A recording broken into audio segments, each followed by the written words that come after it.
Affiliate marketing? Büdös a munka? Menj inkább egy normális munkahelyre dolgozni. Ezt hallod akkor, hogyha mást csinálsz, mint ami a megszokott.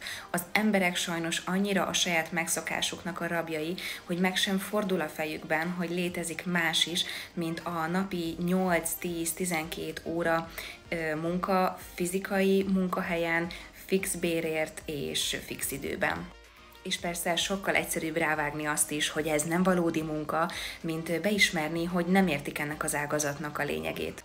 De tudod mit? Ez nem büdös, ez a szabadság, és én imádom a munkámat.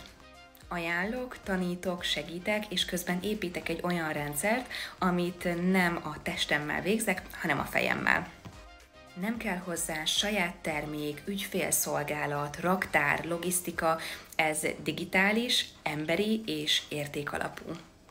Ez a digitális marketing vagy affiliate marketing, nevezd, ahogy szeretnéd.